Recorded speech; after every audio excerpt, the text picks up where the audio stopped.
in this storm. That's number one for me, in the sense that with the high wind we had yesterday afternoon and the snow driving down, and I want to thank the utilities themselves as well as the women and men who work for them and are trying still to get folks back into power. There are literally on the roads thousands of plows, spreaders, and other pieces of equipment currently in use to clear our roads, and the state, county, local, toll road authority, and private contractor crews are continuing their work so we can get back up and running tomorrow. This has been an all-hands-on-deck storm, and these teams have been working around the clock to keep up with the snow and sleet. And Diane, they have done an extraordinary job. This is, if you're comparing this to two storms, one of which is 11 years ago, the other one is 25 years ago, so say a 1 every 8 or 10 year storm, to have the roads right out in front of us on the Parkway, by example, clear down to the blacktop the morning, not after, but the second morning of the storm that is still ongoing, is an extraordinary accomplishment. Hats off to the team. And again, folks, if you don't have to be out today, don't go out. Let these crews do their job safely, unimpeded and undistracted. The best way you can do that is to stay in. There's a lot of shoulder work still, a lot of ramp work. We discussed as well potential flooding that may come out of that. We've had some flooding in places like Manasquan and other points on the shore. So again, if you can stay home, we really want you to stay home today. Let them finish their jobs. The commercial vehicle restriction for tractor trailers, empty, straight CDL-weighted trucks, passenger vehicles towing trailers, including boats, motorcycles, and recreational vehicles along our interstate highways remains in place, but we're going to lift it at noon today.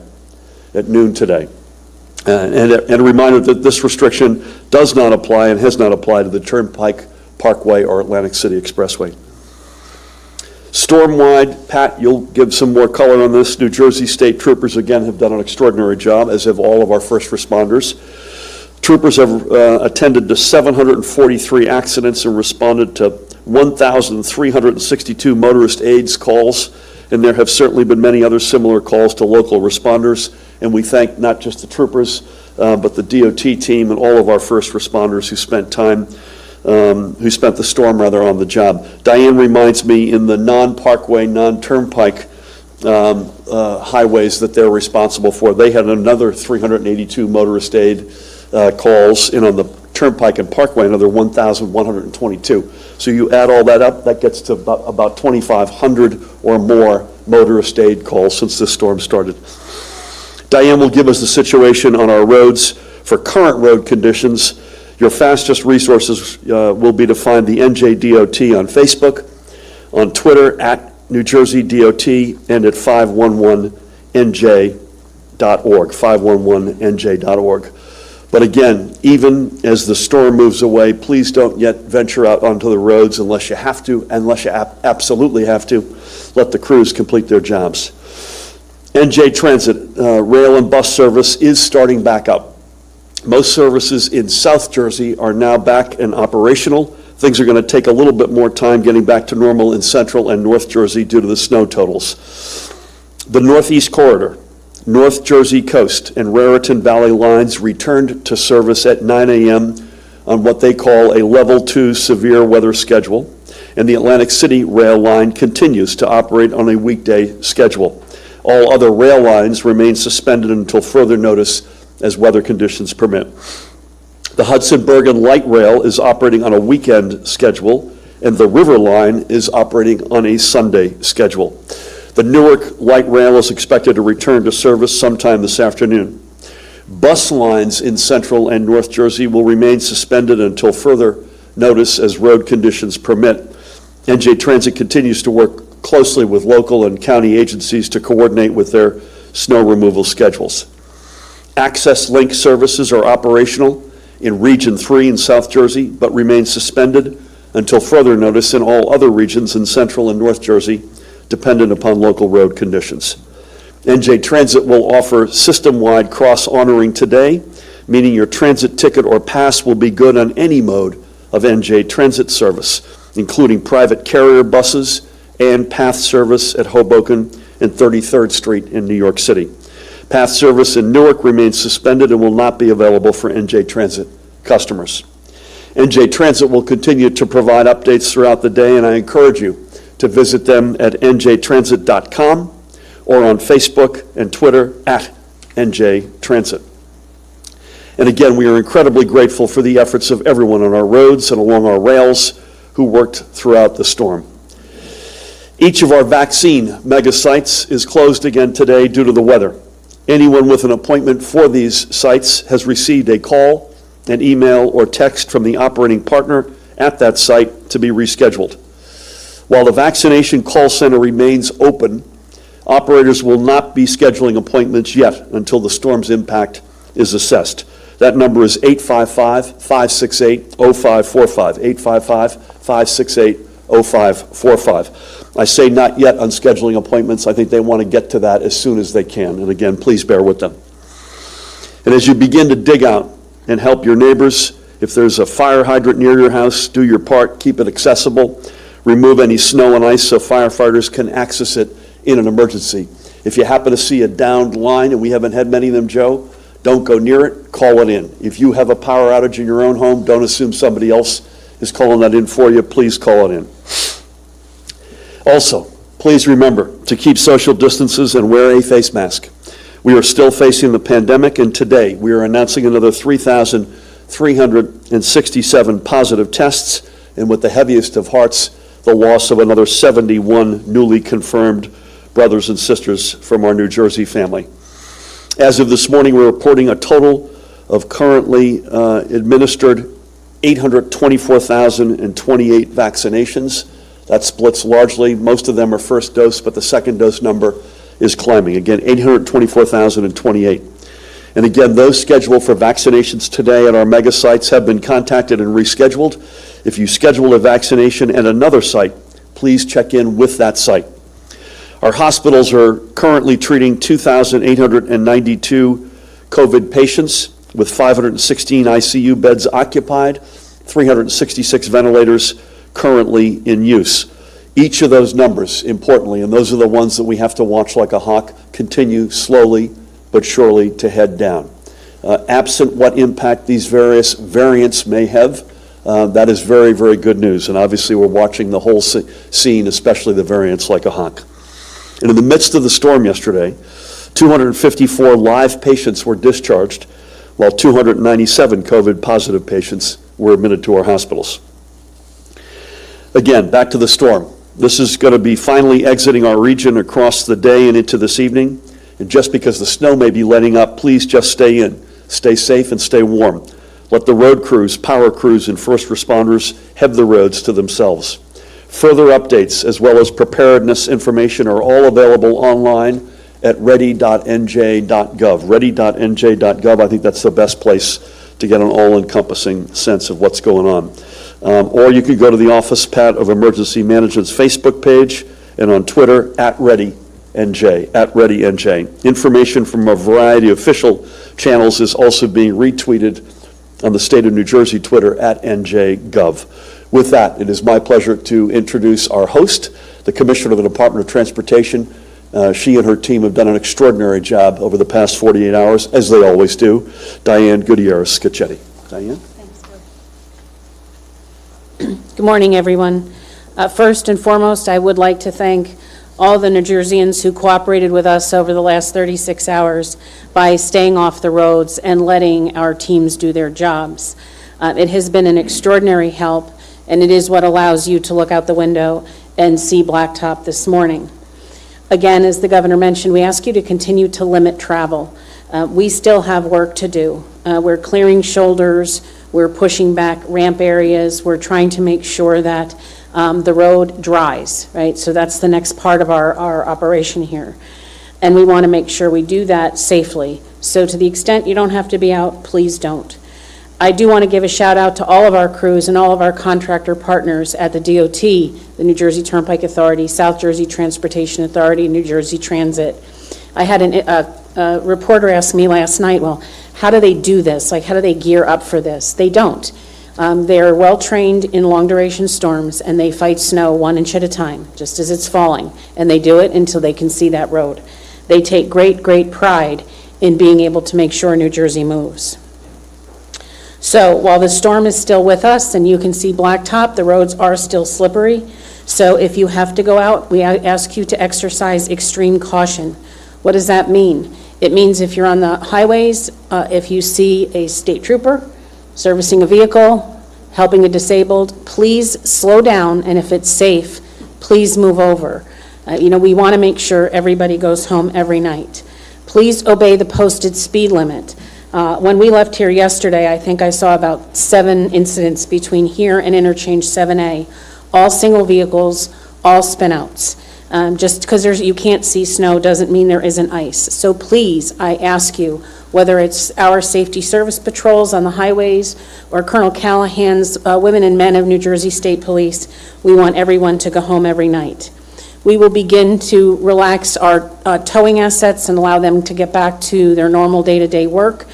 We had extraordinary success with the trailer ban, and I think it helped in making sure that the roads were clear and safe, and we got our roads cleared on time. But you will still see plow teams in some areas because there is still snow falling.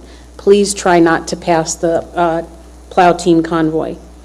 Governor went through New Jersey Transit and the different operating schedules for them throughout the state. I think the best thing anyone who wants to use New Jersey Transit can do today is to go to njtransit.com. It is where you will get the most up-to-date information depending on your travel schedule. We want to make sure that frontline workers can still get to where they have to go. We echo the same information we provided yesterday. Give yourself plenty of time. Make sure that you have your phone charged. I know the weather looks better. It is still cold, it is still icy. Just please be safe. I would be remiss if I did not thank my colleagues and my partners in Pennsylvania DOT, Connecticut DOT, and New York DOT. We worked very tightly together on the travel restrictions for commercial vehicles, and it really goes to show that a regional approach is the best approach when we're trying to manage traffic. If you need additional information from New Jersey DOT, please go to 511nj.org or New Jersey DOT, at New Jersey DOT on Twitter. I don't do social media, so forgive me. But at the end of the day, information is out there and accessible. My job today, the governor carried so many of the details, rightly so, but the big thanks go to the men and women who have been for the last 36 to 48 hours preparing and fighting this storm, and they have my gratitude every day. Thank you. Thank you, Diane. Great work.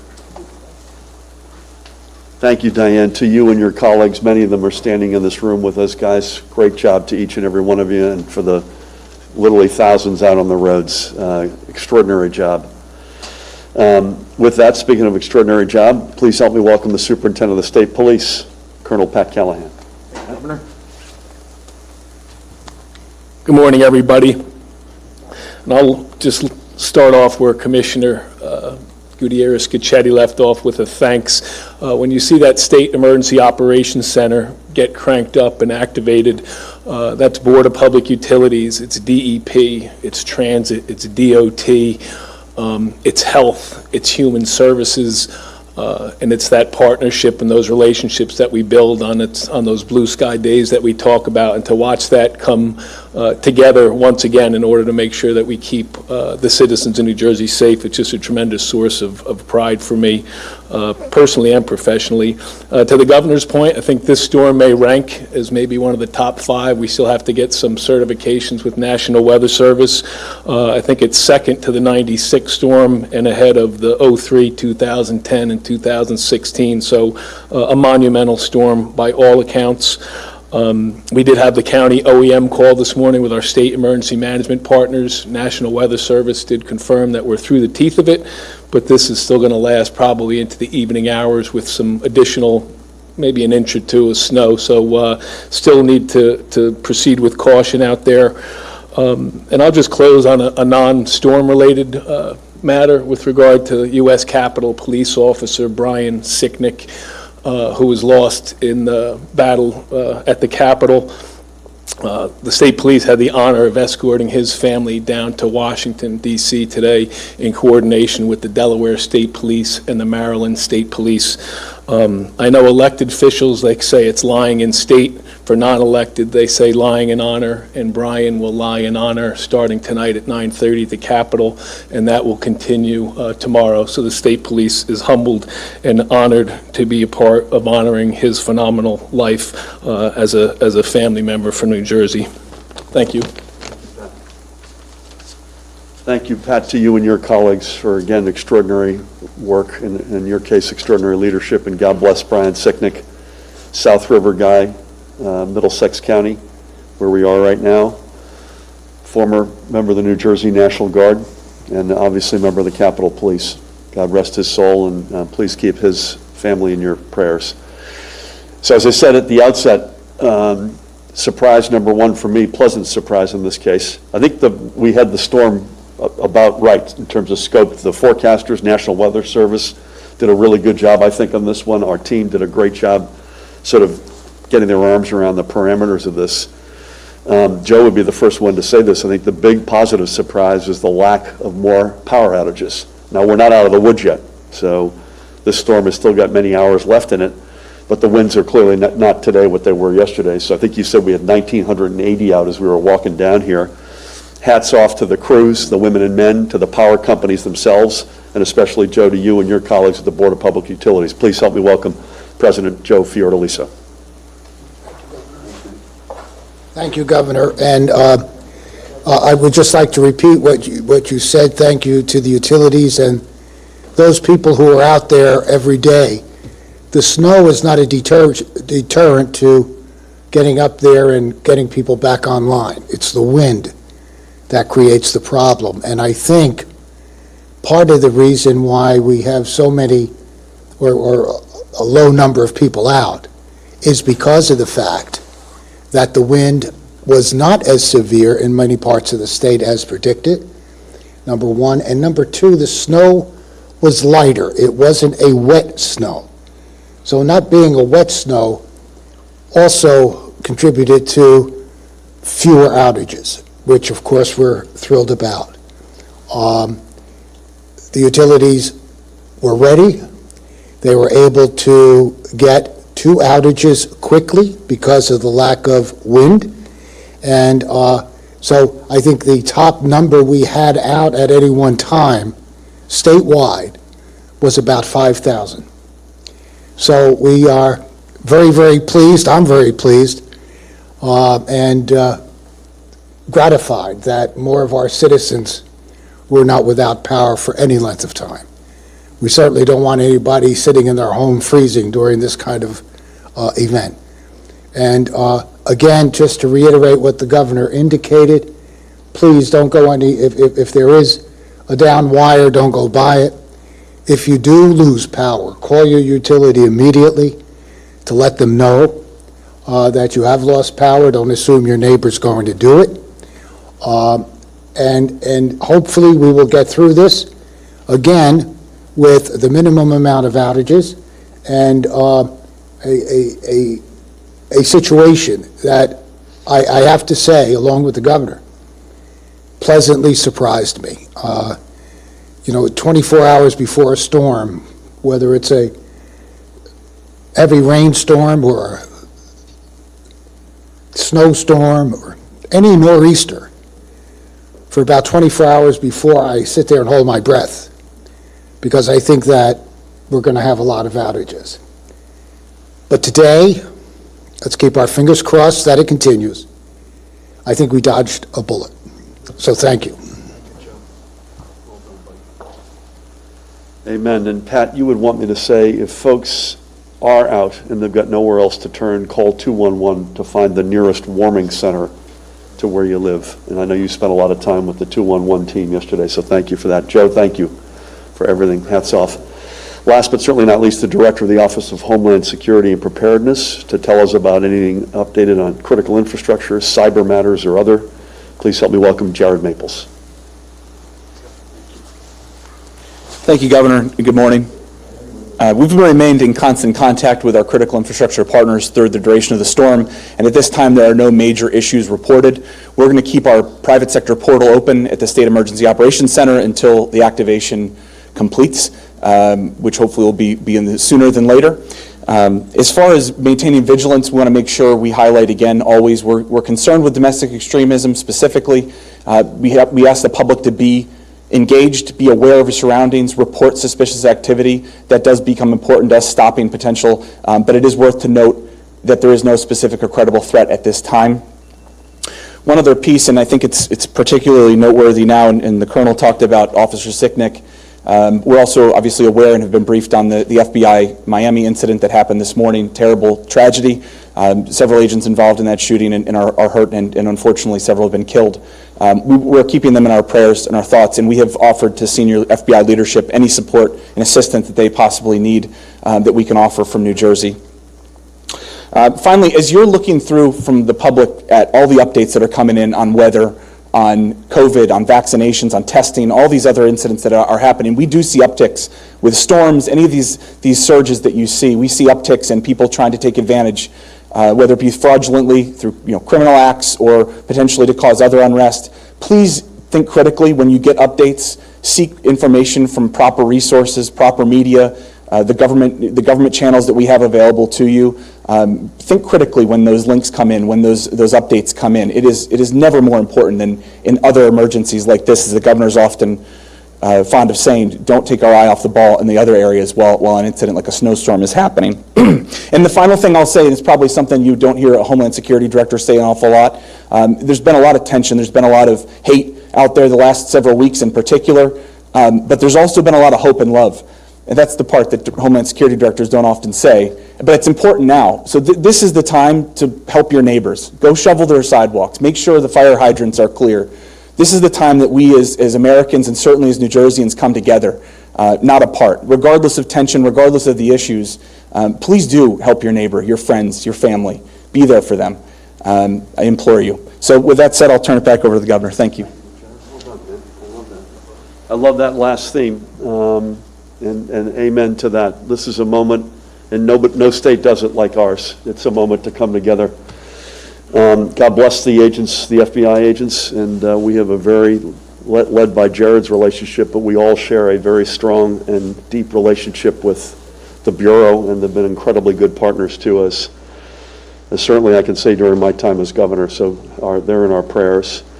And then, of course, there are the knuckleheads, the folks who are not coming together. And I want to reiterate, we haven't said this in the storm until you just mentioned, and I'm thrilled you mentioned it. There are folks out there right now who are going to try to take advantage of the moment, which is hard to fathom, but there are. And so just keep a weather eye on that crowd. Thankfully, it's a very vast minority, but they're out there trying to scam, etc. We'll take a couple of questions. Tomorrow, we are going to go back to our Monday, Wednesday, Friday, largely COVID presser. We'll probably, Diane, Joe, and Jared will probably work in a few after-action updates. I know there are still communities, for instance, that you're still working with to get them dug out. We will be doing it earlier than we normally do our press conferences. We'll be doing this tomorrow in Trenton, unless you hear otherwise, at 11 a.m. And that is in part so that some of us can go and begin to greet. They'll be coming back in waves, members of our National Guard, women and men who have been in Washington over the past number of weeks. And so thank you for your patience to allow us to do it at a different time tomorrow. Again, it'll be in Trenton at 11 a.m. unless you hear otherwise from me. You've been here the longest, you get the first question. What do you think the biggest challenge is moving forward in this storm? Biggest challenge moving forward in this storm, thank you for that. I was prepared to say getting people's power back on, and that is going to be laser focused for the 1,980, and that number, Joe, probably goes up and down over the course of the day.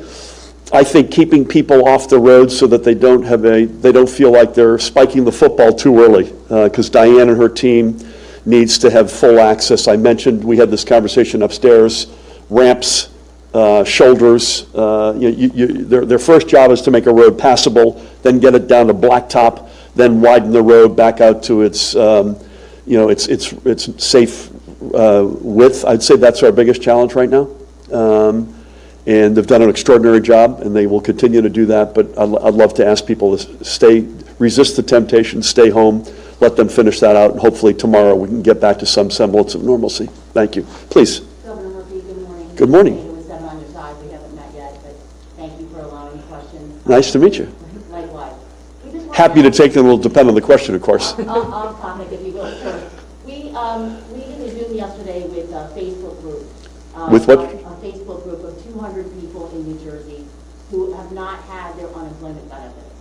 Can you tell us when and why there has been such a gap when New York and New Jersey, New York and Connecticut were able to do a seamless transition? People are hungry. People told us they sold their car to buy diapers. They're on a food line. These are hardworking people in New Jersey that haven't been paid in 6 weeks in a system that they paid into. They Yeah. just want to know when they're going to get their check. Couple of things. First of all, I hope the answer is soon, and I know they want to hear that, and I hope that as well. We have nothing but empathy and sympathy for these folks. With all due respect to the comparison of other states, this is not going to make them feel any better, so this is not intended to either as an excuse or to make them feel better.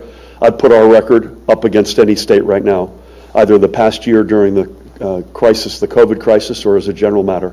96+% of the people who are eligible have at least received a first payment. We've put on the street $20+ billion between our money and the federal money.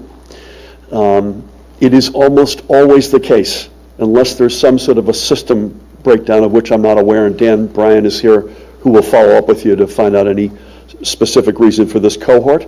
It is almost always related to the very specific issues to that person. In other words, early on in the crisis, or when there's a big shift in payments. So for instance, the President Trump in this case, couldn't get through Congress an extension of the unemployment benefits, so he went to already appropriated money in FEMA. That's a system, that's a whole new system, so there are system issues, as an example, when that happens. Aside from those big moments, this is almost entirely and exclusively related to the very particular circumstances of the individual. So we'd love to follow up with you. We'd be very happy to connect with that same group. I know our Commissioner, Rava Sarangelo, would be willing to do that, and Dan Bryan will follow up with you. I don't know, sir, if it is individual. It seems like it's 55,000 people. Yeah, I'm not sure that's numbers right, so, but I'd like to follow up with you and get to the bottom of it. Again, I'm not trying to make anybody feel better if they haven't gotten their money. They'll get every penny that they're rightfully owed. But I'll put what we've done over the past 12 months through the Department of Labor up against any state. With that, I'm going to say thanks to Diane for hosting us. Joe, to thank you as well. Pat, Jared, the whole team, you've done an extraordinary job. Keep up the great work. Folks, again, please do me one favor, stay off the roads through tonight. And I think tomorrow morning we wake up in a whole different reality. Cannot thank you enough to each and every one of you who have done the right thing overwhelmingly. God bless you all. Stay safe.